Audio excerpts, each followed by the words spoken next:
Welcome to a Broker to Broker podcast brought to you by AIM, Association of Independent Mortgage Experts. I am your host, JP Hussey of the Hussey Team Mortgage Advisors. And today we got my buddy, Andy Harris, Vantage Mortgage Group. What's up, buddy? How you doing? Good, man. We're going to fire right off, right? 1099 versus W-2. I'm kidding. Right. No, I had to break the ice there.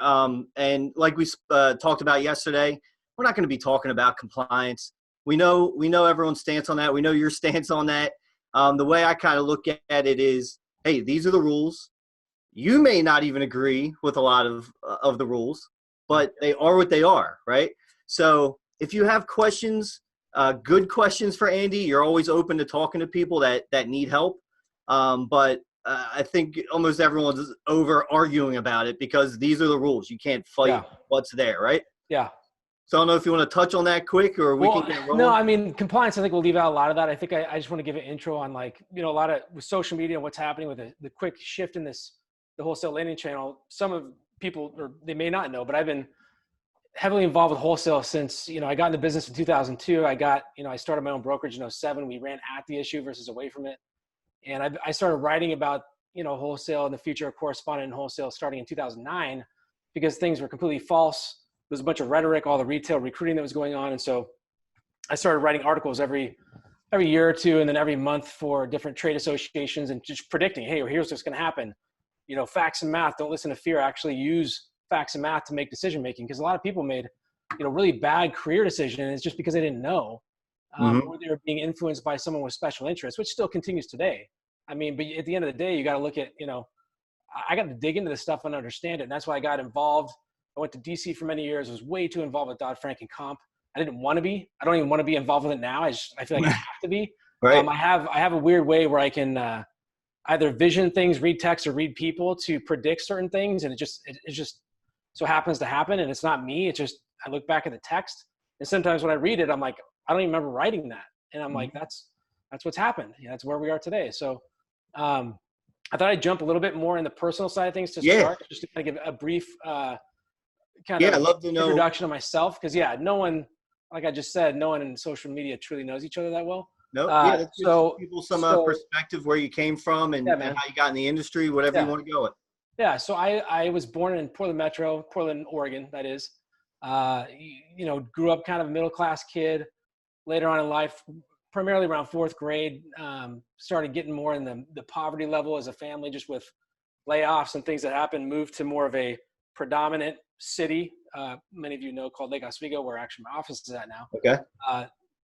Total change in my life, right? We ended up renting or staying in a home of my grandmother's that moved out of state. So this kid at poverty level moving in with these kids with mansions on the lakes, I didn't really understand it then. I never really looked at money as anything that it didn't differentiate people to me.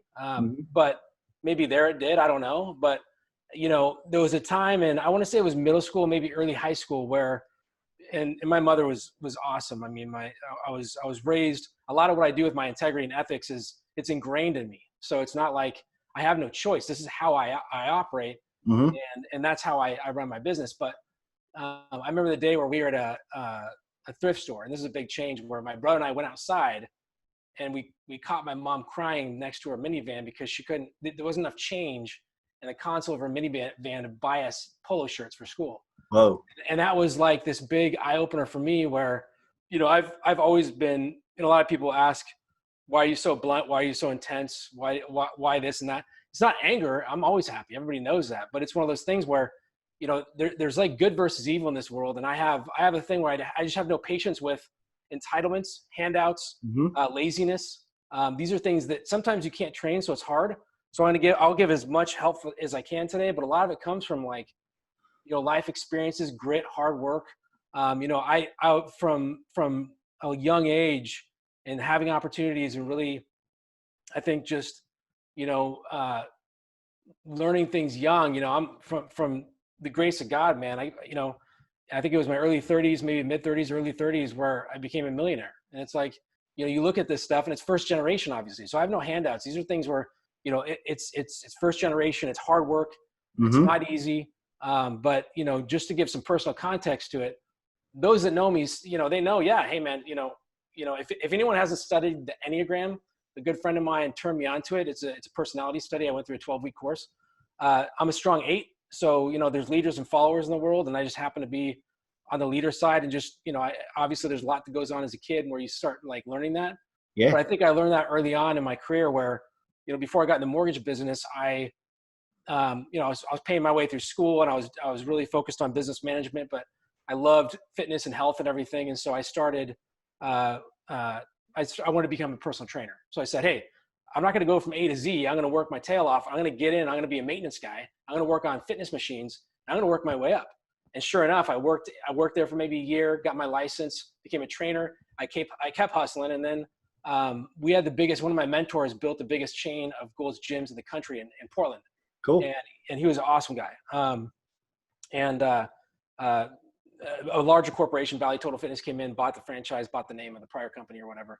And I dove in and became operations manager at like 19, which I had no idea what I was doing. So I was managing this huge level of people. And what I learned when I started taking over the operations of the business is I'm really good at this. Like I'm the guy I'm walking in, and this was another eye-opening experience for me, was that, my team, whether it be personal training team or others that I would go audit to other clubs, we had the biggest numbers from being one of the lowest branches, and we were at the corporate office.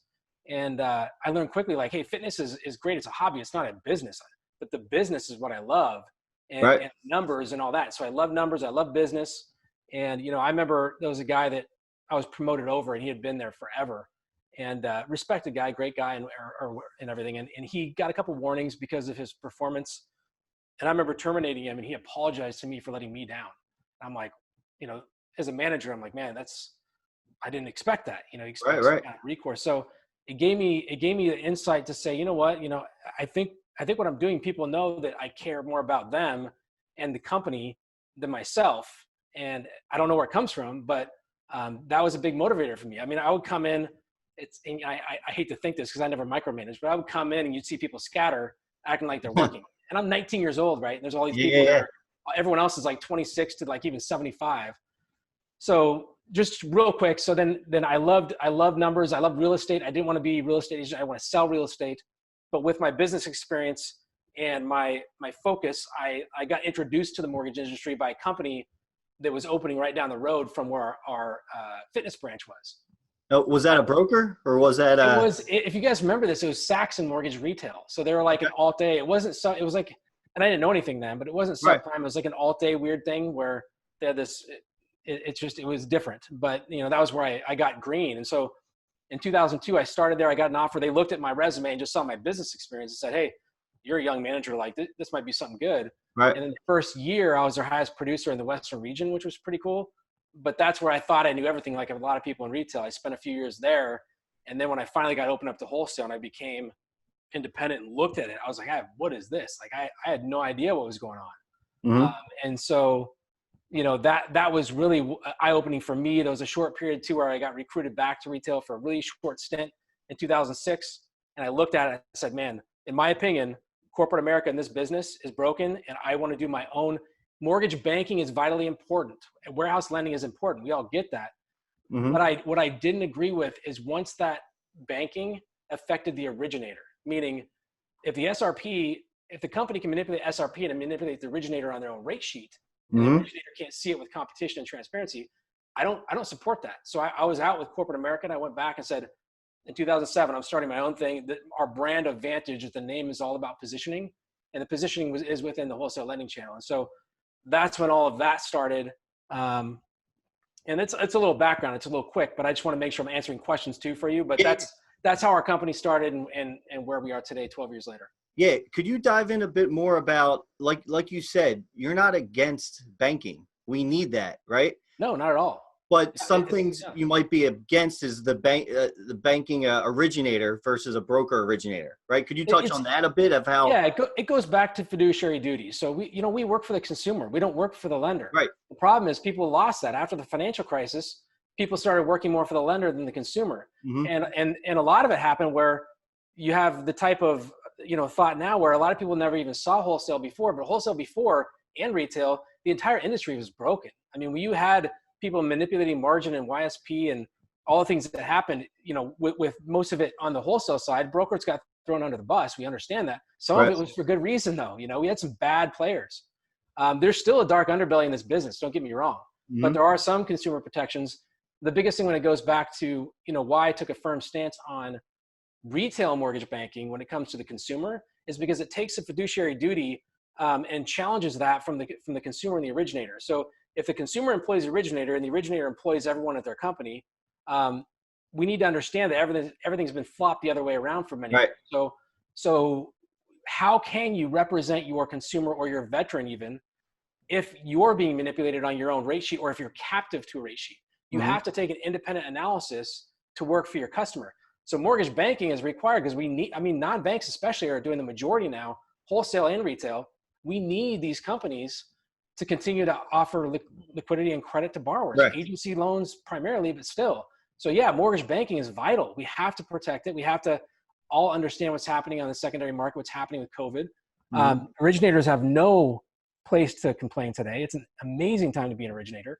The lenders are going through some tough stuff, and we have to respect that. But it's no more important time than now that the originator is independent, that has that choice, and is analyzing. Because right now, I can tell you, anytime there's crises or weird things going on in the market, that's you see the most volatility, not just in rate sheets, but also in overlays or guidelines or turn times or Yeah, seeing it execution, now. Right. everything. So again, the captivity, there's no regulation on SRP, as we know, on the retail side. So it's not the originator. The originator has to be paid the same. We get that. But if their lender's manipulating the price or the terms, which we see all the time, Right. again, there has to be accountability on the originator. They're the licensed person that chooses where they place their license. So, if they feel they have a retail lender that has all the stuff and they see everything, which is unlikely, more power to you. But I can tell you that anytime you have a macro view, it's always going to be better than a micro view, and it changes constantly. So I just don't support the retail side of the mortgage banking. I do support the full picture of the mortgage banking, but I that's why I've always supported wholesale and independent origination, because it is the only transparent channel in origination today as it pertains to the consumer's options. Great. Get it done No, right. that's a great explanation. Now, going back, you got in, well, you opened up Vantage 2007, right? When Yep. everything was getting a bit crazy, right? Yeah. You went Yep. right into it. I'm not saying today's time is like that, but there are some similarities, right? So, Yeah. what are those similarities from what you saw back then to what's happening now in the time that we're at with COVID? I think the biggest thing is mindset. So you have to understand, like, get all the rhetoric out. There's a lot of noise, a lot of rhetoric. Retail lenders we're already seeing trying to use that as recruiting tools. Yep. Get all that out. Only look at facts and math. Self-educate. Understand what's happening. Be able to communicate with your customer about it, and make sure that you're aware. The other thing you have to understand is that last time I think there was a bigger impact to both originators and lenders. Now originators are doing more volume than most have ever done in their career, including myself. And, there's no reason to complain. There's people that are suffering. There's small businesses. If anything, give back as much as you can, but understand that your job is to communicate with the borrower, and they understand that this is not a normal time, and things will balance back out to normal. But I think that it's hard to compare then, because you had a completely different Right. market then. You had a terrible subprime market that had terrible products, and the ability to repay was not there. You had low FICO scores, no skin in the game, so there's no equity. So if you basically give a bunch of people money and it creates a demand because anybody can qualify, and you have appreciation like this and income like this, well, there's a problem. And then of course, with a 2-year arm with a prepay on a low FICO 560 borrower, 100% financing, that loan's in trouble. Nowadays it's different, where you have people that have a lot of equity. So what's happening now is they have been vetted, they have shown ability to repay, but we have a problem with forbearance and really the secondary side of, is agency going to buy this, and what do I have to make certain payments, these huge basis point hits? Like, these are Yep. concerns for liquidity, and it's just different because it's impacting the lenders more, and we need to respect that because we rely on them and they rely on us. These are our partners, and so the biggest thing is originators on the independent side need to understand too, listen, things come and go, and we want to always support our partners, but this isn't like you're with us or against us thing. We are only with our borrower, our consumer, our veteran. That's who we work for. The wholesale lenders are great partners, but competition is critical. You have to have, if I only had 1 or 2 lenders, or if I didn't produce as an owner, we would have been dead years ago. There's absolutely no way. The ability to train your staff, analyze, have systems, comprehend, and be able to work in these systems and have, we look at about 30 to 40. We work with 5 to 10, right? But that's how brokers need to be. Lenders come and go. Brokering has been around for 45 plus years. I mean, there's been a lot of changes where lenders have come and gone. They've come in and out of the market. This is not uncommon. None of this is to me, what's happened right now, other than the weirdness of being home and all the political ties to Yep. Hey, if I'm on this side, I believe this. It's ridiculous. But I think all that's weird, and it's going to be a concern on our economy long term. I'm concerned about that, and our deficit for that matter. But outside of that, this hasn't bumped anything at all because the consumers get it. They see the media. They understand what's going on. So if you have a loan that's taking longer, get in line. That's just how it is, Yeah. So you'd say that the broker channel's in a much better spot than it was back with the financial crash, 2007, 2008. Oh man, back then we had Much people. Better. We had situations where lenders, and people remember the employment meter. You had lenders, boom, boom, boom, boom, just falling out, or they would get out of wholesale entirely. Like when Wells departed, that was a big deal, and I had to write about that one too. But I had people come in my office every 6 months. Oh, you're going to be out of business. You're going to be out of business. These same people they were out of business over and over again, revolving resumes. It was all recruiting. No, back then you had significant issues. You had, imagine having a borrower sign and the loan won't fund. Yeah, for 45 I heard them days. all. Warehouse lines were capped out. People couldn't even close loans. So now I think what's happened is you have, you've got Ginnie Mae and FHFA and agencies that are aware of the issue, but they have to look at all the aspects to it. How can they step in to help? And every lender is different. Every lender is doing, those that do a lot more volume might be impacted differently than those that might be smaller bankers. And there's other ways where, you're seeing it impact lenders a lot different, but it was significantly worse then with the unknown of what's going to continue now. Although rates are so low and the volume is so high that, this wasn't necessarily the case back then, right? We're going to see rates, if not already, at historic lows. So there's a lot of opportunity to shift around where we need to. Plus we have a much more technology cloud-based platform than we did then, which means that some of that overhead is going to be cut. Technology can replace certain staff costs. So we'll see how that looks over time too. But yeah, it's definitely different, but just be aware of it. Be well prepared and know if there's certain things happening to certain loans, prepare your borrowers too. Hey, strike while it's hot. If someone benefits, if it's a purchase, people that risk and float these things and making assumptions, maybe in the short term, but man, I've always been a fan of, if you like it, lock it. If you're in contract, get that thing secure. Oh yeah. Protect your borrowers. That's the most important thing. Yeah. Well, like you said, it's business as usual for us. It's just a bit weird because of the whole COVID situation. You're working from home. It's just, don't let that throw you off is what you're saying. Mindset. Let's shift a little bit to your business. And like you had mentioned, growing up, you have that grit, right? And you believe that when you own a brokerage, you should be a producing broker owner. Yeah. That's your opinion, right? There's my opinion. Yeah. There's a few ways to skin a cat, but my opinion is I always look 3 to 5 years ahead. So I say, I'm not working for today, just today. What's happening? What's coming? So what's coming is the digital age, which we know. We're going to have big competitors online. We're going to have margins cut.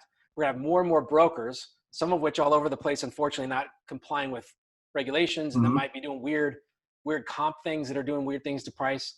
I've always been one where, if you need business versus want business, meaning if you have production versus not, emotional response from the originator can differ quite greatly. And so sometimes we see those things be pressed because people are emotionally being controlled by their balance sheet. It's the same thing with real estate agents. You never want to work with bad agents. Fire bad agents just like you would fire bad staff. Okay. If emotional decisions are being made and not rationalized based off other things happening, you shouldn't ever need business. You should want business. Okay. We'll talk about that a little bit later about financials. Okay. But, what I highly suggest is that because margins, I'll just use our company for an example. So we've been around for about 12 years. We've been doing, and it's busy right now, but we've been doing like 40 million or so a month, about 100 loans a month. And that's busy. Last month the month prior, I did 40 loans myself. I think like 21, I'll probably do 30 or so this month. And I highly suggest that brokers first produce themselves and invest back in operations and staff to produce benefits, to pay their ops staff well, to create systems before they add additional people. Now we've gotten to where we've been because it's taken, years of time and investment, primarily from my production, back into systems and processing. And we offer, the full 401k match and all the benefits and the perks and, all those incentives we can, because we want to be a platform that we're very competitive, but we want to be a platform too, where the consumer is getting the best price we can give, in a competitive format, meaning we're embracing competition, getting better pricing, even through the competition.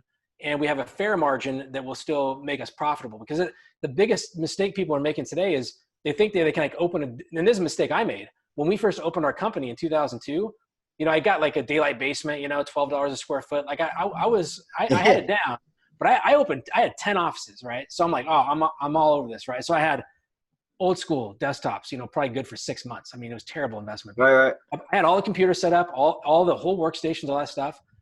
We went through people left and right. I'm like, oh man. And I was still producing, of course, but I'm like it was like adult babysitting. It was just terrible. It was just not good. And, keep in mind, this was 2007, 2008, 2009. So there's a lot of people that, just couldn't cut it or couldn't make it. And a lot of changes where it's hard to place loans. So I get it.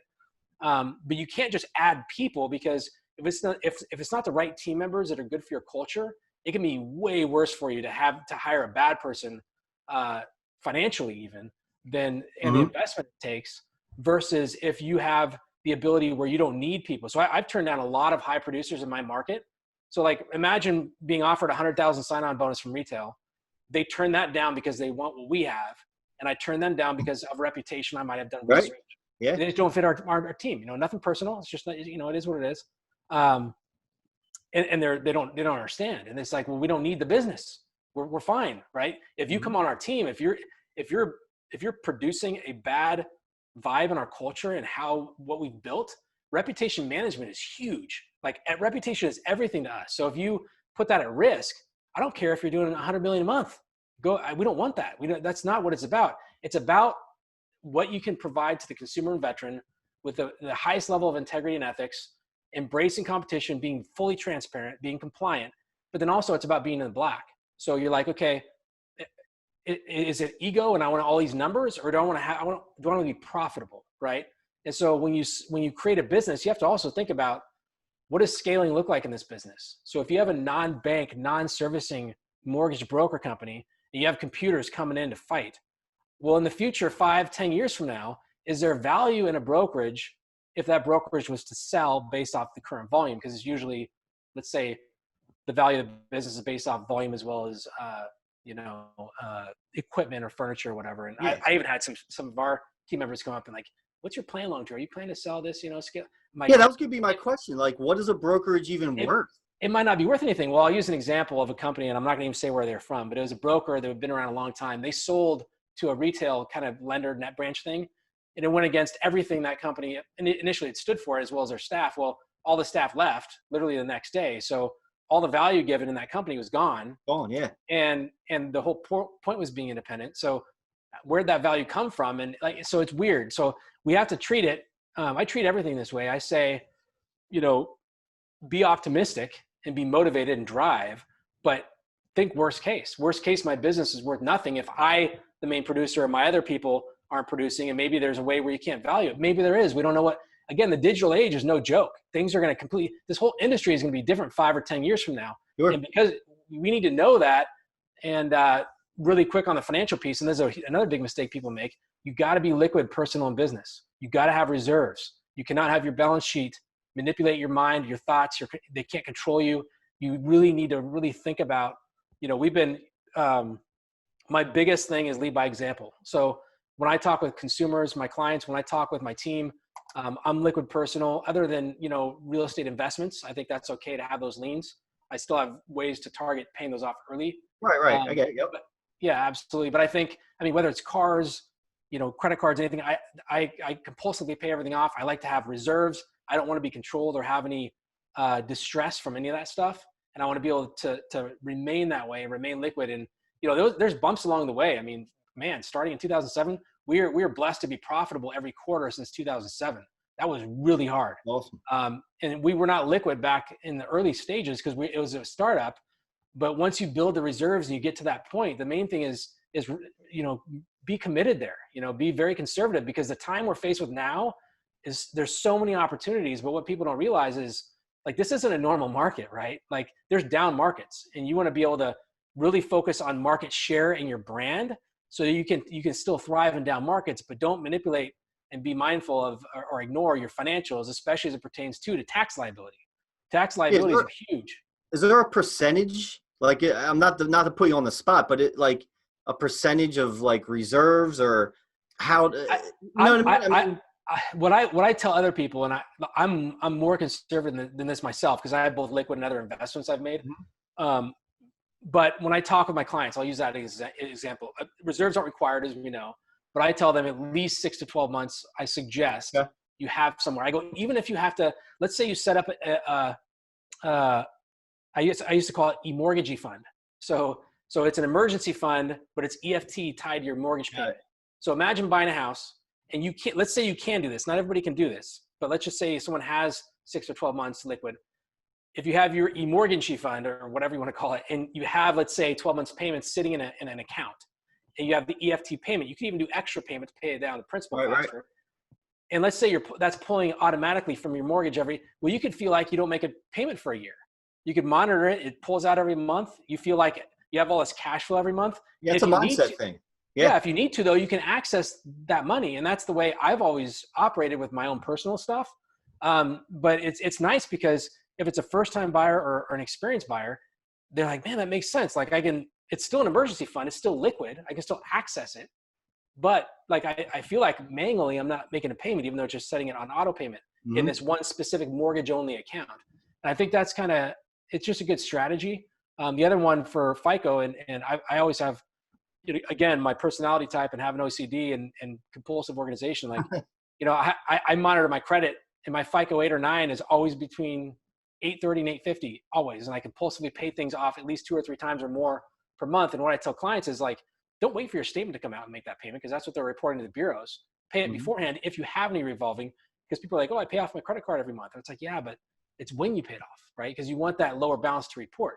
So do you need an 840 versus a 760? Not really, but I lead by example and profit what I follow what I preach, essentially. So, so that's, I think the financial aspect is a big one. And again, the tax liability can creep up on people, whether you're a business owner or not. When people are making more money than they've made before, number one, they have to be not egotistical about it. They need to be humble and be thankful, especially given what's happening now. But they also need to be conservative. You need to really ensure that you've got things in place so you don't have any of these unforeseen liabilities pop up, and now you're in trouble.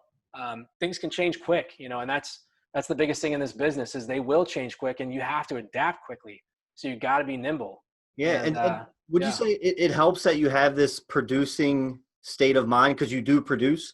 Like that helps, right? In terms of what you're producing can go back into the business, and that can help run. If you weren't producing, you might have a little bit more fear right now.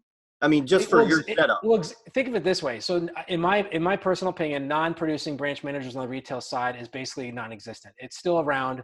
I think it's going to go away. They're going to have to find other roles that they can fill. Margins won't allow for it. Every team member you add, you have to justify it. And if they're not a non-producing role, generally that's going to be processors, underwriters, maybe LOAs, and I'll explain that in a second.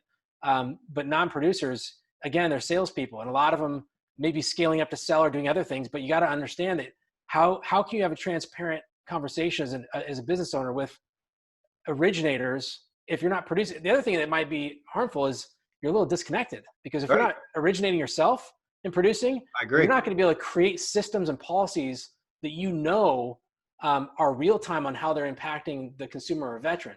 So more importantly today, there might have been a time where maybe non-producers served a purpose. It just can't, because margin. Again, and you might see it today. Just watch the next 1, 2, 3, 5 years.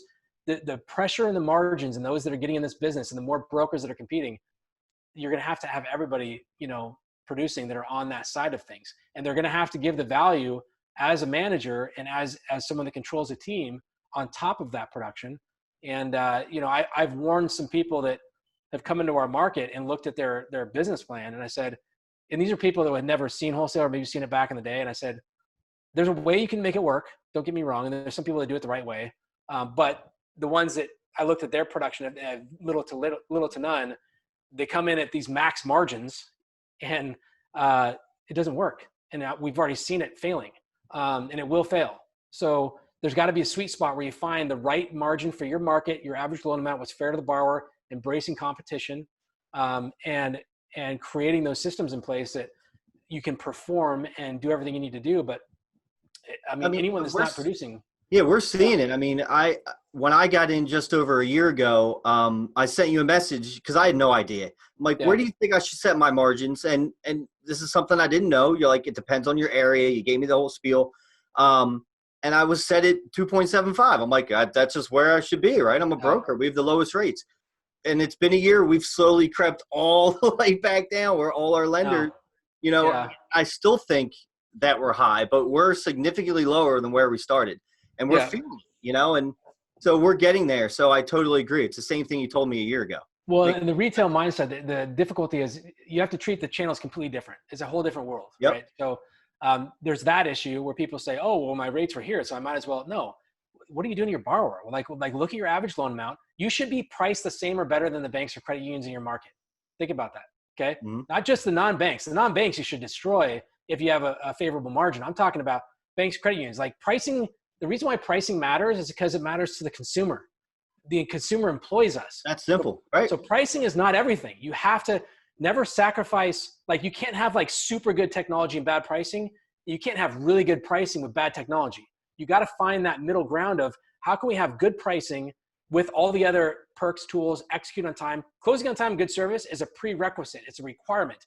So like these conversations with real estate agents, educate the good ones and say, listen, if you have a friend or whatever, this is a business transaction. Like if they're good, if they close on time and they have good service, like of course they do, they have to.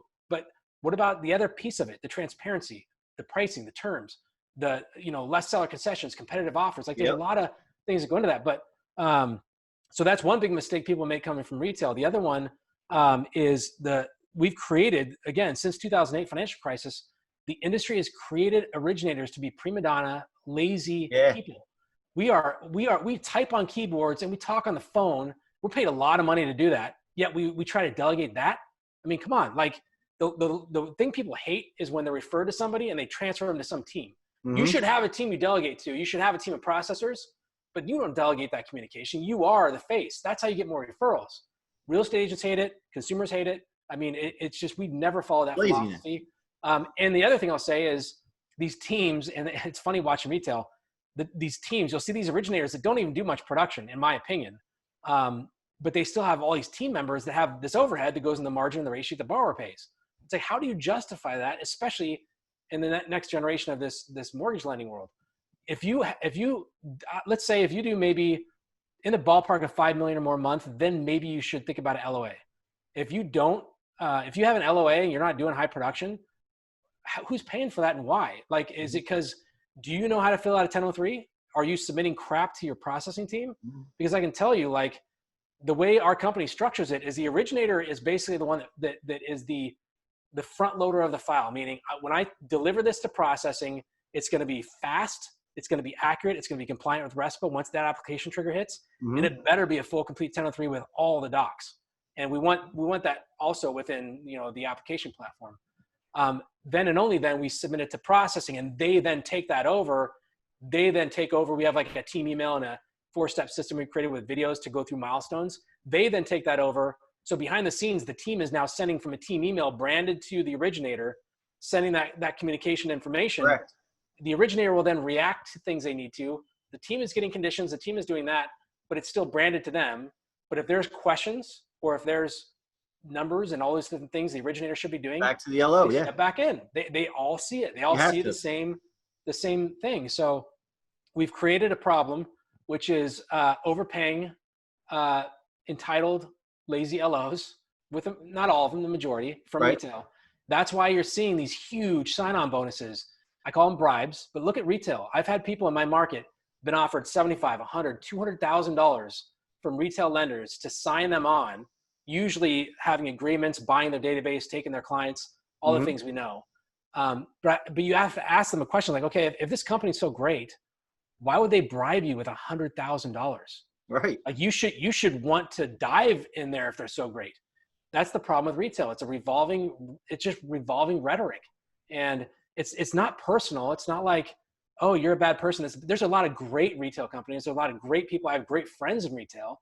The fact is, though, it is like a matrix, like I've written about. Mm-hmm. It is a false reality of what actually is happening and how this actually works. Like, if you have a macro view, you see it all. Like, the retail mortgage matrix is a real thing. Once you unplug from it, you'll see it.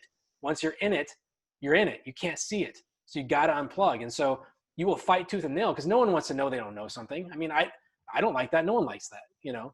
But like I've mentioned before, if you're ignorant, it doesn't mean you're a bad person. It just means you don't know something, you know? Yeah, no doubt. Now, So, if we pivot back to, I was not blown away, but when we talked yesterday about how many employees that you have and how many of them are originators, this is kind of what you're touching on.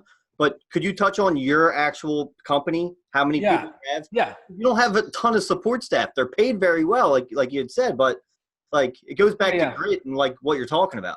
Yeah. So I love our team right now. I'm really thankful and grateful for all of them. You know, we've only been really working off word of mouth. We've never really recruited, you know, that way. I've sent out videos here and there or whatever, like years past, but we're just too busy to even interview. That's the sad reality of it. But you know, again, my view is keep it controlled, keep the reputation controlled, deliver that to the consumer, and you get a lot of referrals and a lot of consumer direct business, because we're really good at marketing too. So we have 18 team members, including myself. We have 14 licensed, 2 of which are assistants. So 14 licensed originator, 2 assistants. Most of them are full-time, some are part-time. But the ops staff, we have basically my operations manager. She's awesome. She's like the best in the business. I've worked with her for 15, 16 plus years. I don't even know, but she basically runs the ops team. She takes care of things like call reports, which I will not do. Right. But I'm doing I'm doing HR, payroll. I'm doing all of our policies and procedures. I do all that stuff. So, but I love doing it, and it's something where it does take time. But like I said, I'm compulsive, and I'll make it happen, because I'm not going to hire somebody to do something that I might be able to do through technology in an hour or two for payroll or whatever. So then we have, I actually hired an assistant finally after this many years in December. That was a good thing for me, because I had a production level where I just couldn't handle the volume, and I needed someone to tee it off or tee it up for me so I could drive it basically into processing. And he's been very good at that. I'm using him for a bunch of other stuff too, through innovation. Hired my brother many years ago. He's awesome, very analytical, very creative. He's like the different spectrum of me. We work well together, and he's basically built out our website, and he does all of our organic stuff. We're on page 1 of everything, and that's all due to him. He's been awesome. And so he's our VP of just production and everything. And then we've got the 2 processors. We have primarily 2 main processors. And the way we've done it, and we might be changing this, we don't know. And that's the whole company. Correct. Yeah. So it's not like your processors. You got 2 for everybody. Yeah. And so what we did is we looked back maybe a year or 2 ago and met with the ops team and said, okay, how can we, because we have a flow, we have a system. And if the file is going sideways, like someone missed something in the system. So we have a flow, like you got to do this and this and this. And we're changing a lot of our technology. So I can't get in. I know I'll talk with people offline. Like, I can't talk about beta testing, because there's a lot of technology we're now testing. Because a lot of what we created was self-created through, we created our own videos in-house, our own email templates, our own, Vantage 4-step system. These are all things, but it was created through myself and my team on the origination side. Guys, we create this. So we need to change and adapt to what's going on. I know something that's not working because it's my pipeline that it's affecting. So if I'm going to change it, it's going to be changed yesterday. I'm not going to wait, And so if something works, great. If it doesn't, let's fix it. So the ops team, we made this decision where, like our operations manager, she's kind of more in charge of the front registration on the file, getting the file registered with the investor. Yep. We do a lot of video training. So like Ice Cream is like one software, and other software where you can record your screen. So for an example, if you're going through something, logging into a lender system, pricing a loan, filling out a 1003, just talk while you're doing it and save videos and upload it to a portal. And you can train staff where you don't have to repeatedly explain it to them and take up your time. They can pause and watch video. And it's been huge for us on training, especially new staff. So what she does is registration, primarily on the closeout, CD balancing, and some of those things. In between the 2 processors, we found that if we split our pipeline down the middle on the alphabet, the first half and second half of the alphabet, we found that that's about even on number of loans. So we said, okay, well, this processor is going to do these borrowers. and this one will do these. There's no, indifferent treatment on what LO gets what processor, because you know how that goes.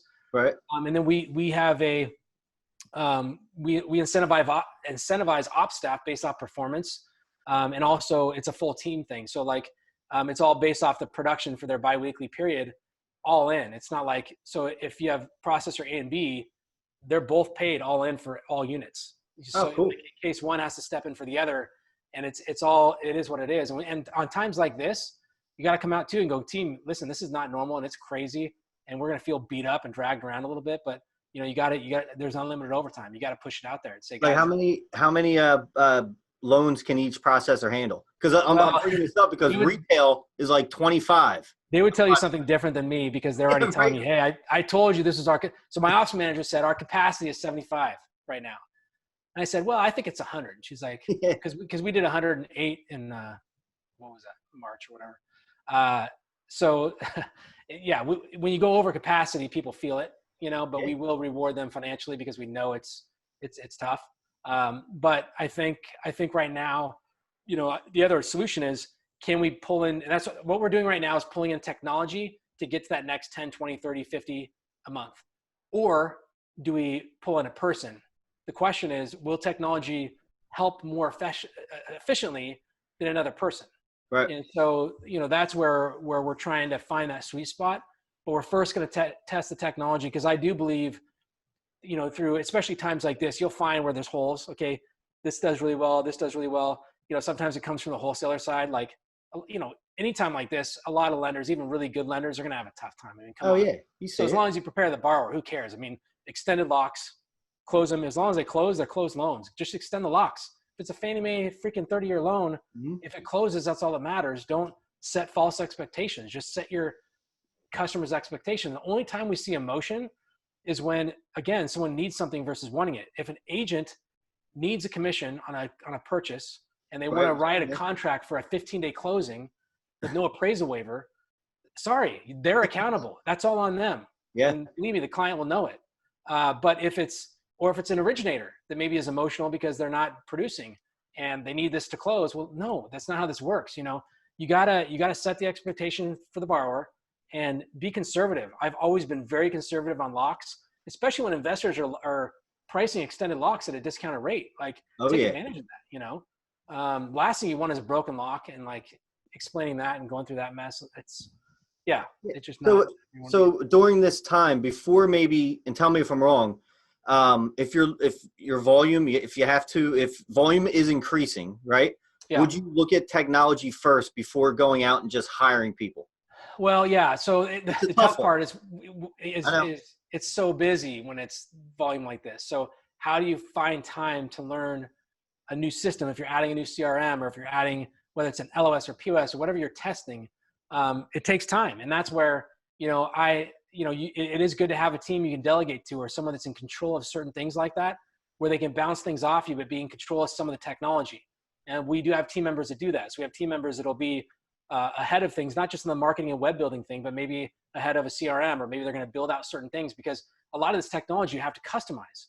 And so you have to beta test before you ever go live with your staff, because if you aren't trained on it, or if your processors aren't trained on it, you don't want to go live if you have LOs to it. So that's what we're doing, is we test it. Generally, I'll test it with the team, get everything customized and where we want it. And then I would test it with my pipeline or a few units to really work out some kinks. And then once we believe it's as good as it can be, and we've done this with different systems over the years, then we make that transition. We've been doing this long enough that, sometimes we have to wait till things settle with technology, because there's a lot of companies that, are, it's a lot of shiny objects, man. Yeah, or they're maybe at the beginning of it and they still need to build it out. And we're trying to look at those, like, all right, how much experience are you getting for communication on the origination side? Because if you have a bunch of computer nerds or coders that don't know the mortgage business, or an originator that started it that didn't produce anything, or hasn't been in it for 5 years, it's tough to really get someone that really can scale or build something that really is what we need. But yeah, so it's tough. But I would say that you first have to have systems. It's not even really technology. It's systems. Here's exactly what every team member follows in order on every loan file. Put things into place from there. I got you. You don't even need technology for that. Do that first. And you'll know it works because you're originating and watching how it it effectively shortens that closing timeline. Mm-hmm. So, and it's also a consumer experience. How can I give the consumer data, videos, content, milestone updates where it's less touches for them. So I have more time to originate more loans because they're getting all this through automation and through just video or whatever it may be. I mean, you can do that and create an experience where, again, it's reputation. My motivation is going back and reading all the reviews we get from borrowers. Yeah. When I read those and I get those, that's like, man, we're doing it. Right? This is my motivation. I'm very thankful for all of them. I'm very passionate when I get them, and that's what motivates me to keep going. And I love it. But yeah, I think the main thing is systems, and you can't manage time. People say time management. You can't manage time because time's clicking, it's moving. You can manage yourself. How you manage yourself has a lot to do with blocking out specific duties on priorities each day, and having I have a daily checklist every day. I refresh it. It'll have. There's one section it'll show my pipeline notes, what I need to do. It'll show new apps. Here's those that are apps. I have to focus on getting that ready for disclosures. That's priority. Here's quotes I have to get out. Here's an order of priority. Obviously, I'm going to focus on purchase quotes prior to refi quotes. And then there's a miscellaneous and all the other things. Here's closings that are coming up. I got to get in touch with the borrower. Yep. Originator has to get all hands on deck back on the closing. Here's the balance CD. And be really passionate about having accurate quotes at the beginning as an originator that matches or is better than the CD at closing. That should always be the so case. Important. Yep. Oh my gosh. I had one yesterday, and it was $97.83 more that I quoted at closing, cash at closing, than the final closing 5 weeks later. And that's tedious analytical proration, daily interest, prorated tax, pay back to seller math. It saves so much time too. Yeah. And again, it's your reputation. Yeah. And you always want people to bring in less than what they thought. So maybe be a little conservative and be very accurate. Just be very accurate. Meaning if you don't know insurance, maybe pad it a little bit, because insurance is insurance. But when it comes to other things, you can be pretty darn accurate, even on third-party closing costs or prorations, and just educate the borrower on that. But that's another issue I hear from borrowers a lot, is that we have to deal with the emotional borrower that had that problem in the past. I'm we can't relate with that. 100% of our transactions, you're going to walk in with the same or less than what you projected weeks ago, And so I think that's a huge thing just to mention, because I think that's if you don't know how to balance, a CD, or you don't know how to quote all those things quickly, learn, because it's pretty important. Don't delegate that. So you guys are saying that up front too. You're saying, hey, this is a conservative quote. You're putting yourself to the fire right there. Accurate quote. It's an accurate quote. Yeah. From the beginning. That's awesome. All right, cool. We got 15 minutes, man. That was flying by. First thing I want to ask you, can you take us through a quick a day in the life of Andy Harris? When you get up, I know you have a ton going on. You're producing, you're running a company, you're jumping on this. Take us through a quick day. Well, it's interesting now because a COVID life is different from a normal life. Yeah, you're right. Yeah, but this has been good for me because I'm one of those that, you can be in the grind enough to where it's not always good, where and I've said this to many people, we work to live, not live to work. And everyone hears that, but this is really important in the mortgage business. Who cares about home loans? Honestly, at some point we're going to retire. We love what we do. We love helping people get into homes and the dream of home ownership. But at the end of the day, if you all of a sudden retired and you're lonely and you screwed up your family life and you didn't invest back in them, we all fail at this, by the way. I'm included there. But if you sacrifice what's important, which is family, friends, faith, everything else for home loans, you got your priorities wrong, man. And same with sleep, health, what you're eating, exercise, it's home loans. We're humans, right? We have a long-term, hopefully, to live, and we have loving people around us. Those people matter more than home loans. Okay. So first, I just want to mention that. But my daily regimen is, before COVID, would be, get up. I usually would get up, 5:30, somewhere in there. I always like to kind of sit down and clear out a few things on my emails, have my coffee, just because it's quiet and there's no distractions. Sometimes I'll read some different stuff and do some different stuff there. Then I generally will work out of some kind, whether it's, just 30-minute quick workout at home or something like that. Go in the office, usually drop my girl off at school, one of my girls, go in the office after that, and then, hammer it out. I try to get out of there 6:30 sometimes, it's a little later, but hammer that out. But during the work hours, again, I have my daily checklist. So my daily checklist is my starting point here's my priorities for that day, and here's what I need to do, and I know what I can delegate or not delegate. And then, as you guys know, things come at you, and everything's very time sensitive, and everything is intense. Mm-hmm. So some things you can't time block, some things you have to react to right then. But I'm very adamant about being very organized. I've had people come to my office and say, your desk is so clean. Like, how are you closing any loans? I go, I wouldn't be able to close loans if my desk Yeah, right. wasn't clean.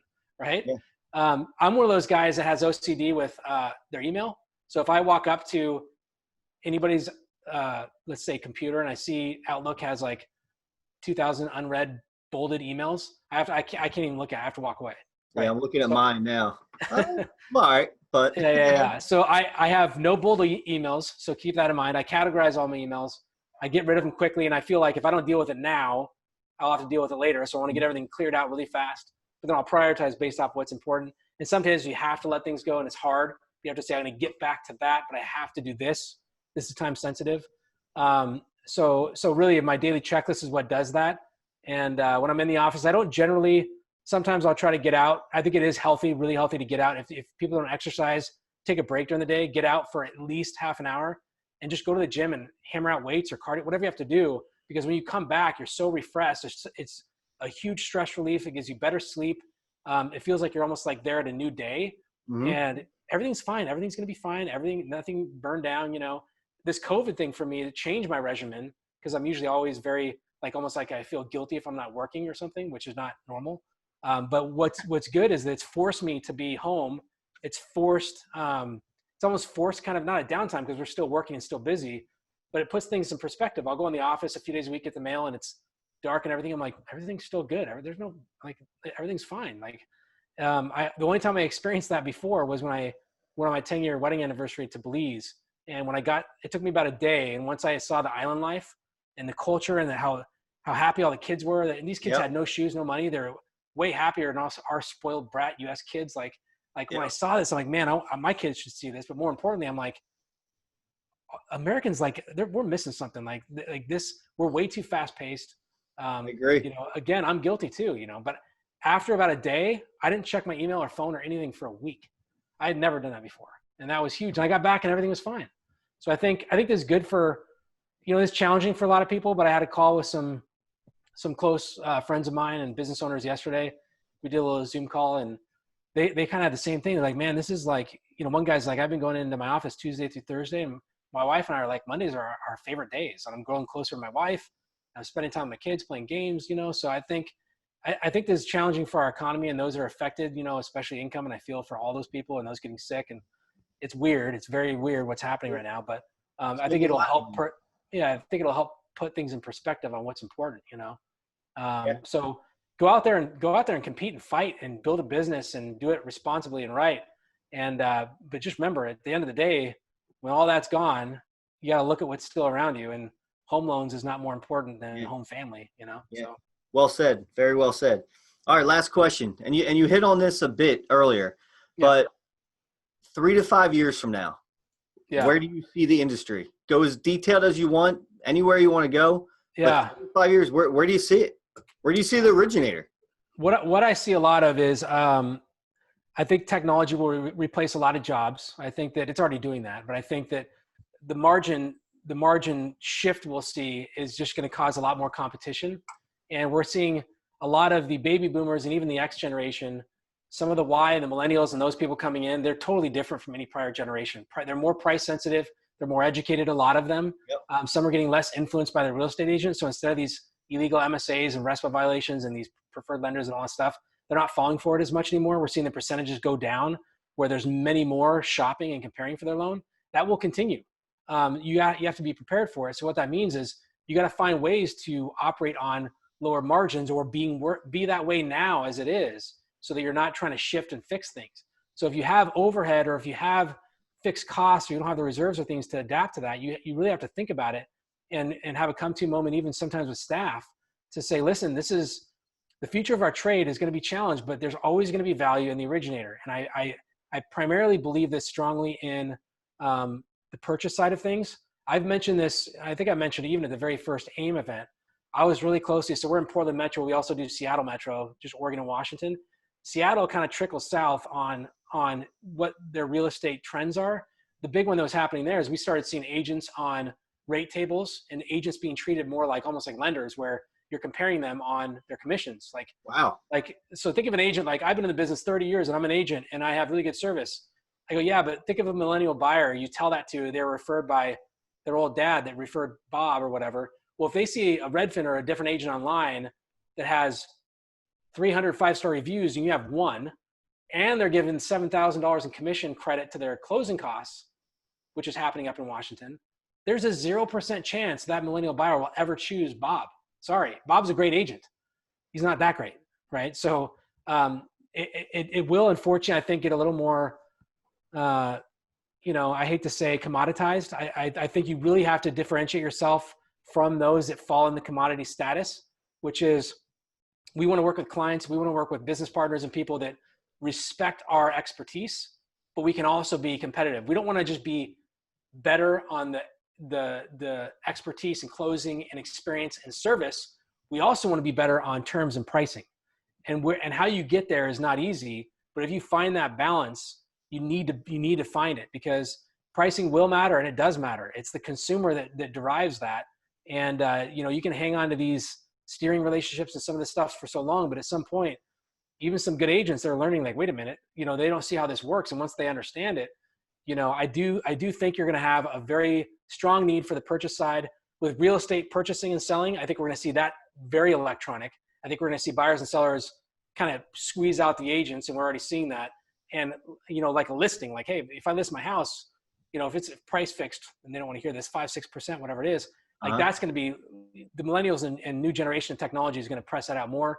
There's still great value in real estate agents. The question is, how long can they sustain the amount or percentage of the commission? Same with us, because our revenue and our amount of basis points and things will be restricted and go down too. So I think that I think listings and refinances will be treated somewhat the same. If you're a consumer and you go to refinance, you're going to commoditize that a lot more than a purchase. Yep. A purchase, you have a contract that you want your handheld. That's why originators always need to be proactive on purchase, reactive on refis, or update on refis. Refis come in, they come in, but you got to really be purchase minded and focused, as always.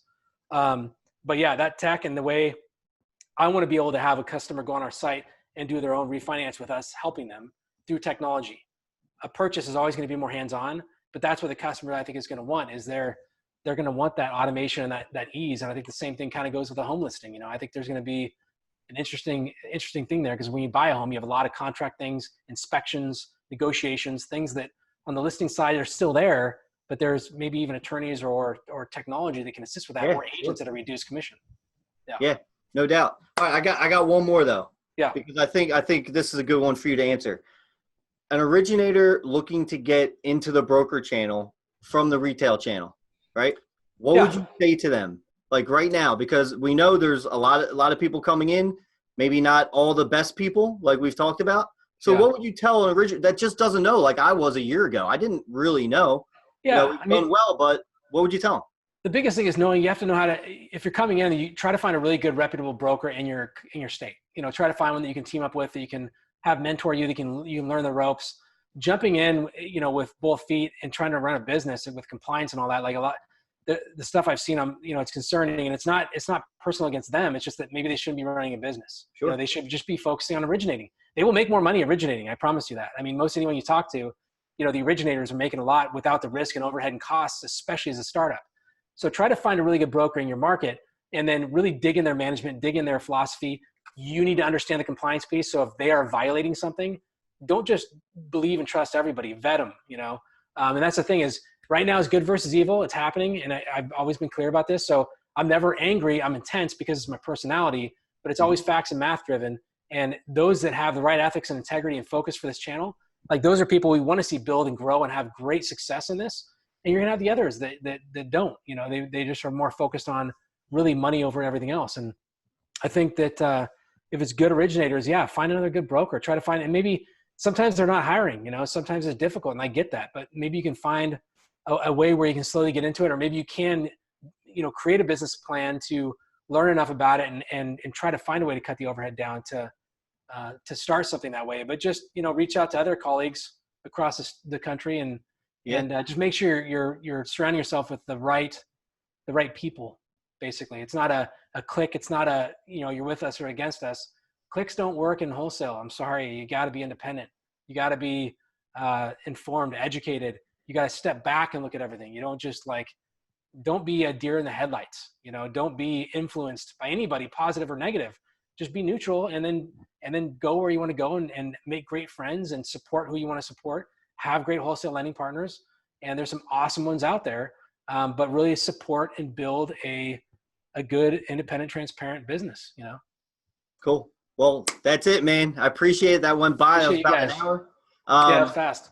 Yeah, man. If you need anything, of course, hit me up. I know I'll pick your brain at some point. I hope that's okay. I know a lot of people do. But thanks again. This was Andy Harris, Vantage Mortgage Group. Thanks, man. Have a good day. Appreciate you guys. Thank you. Later.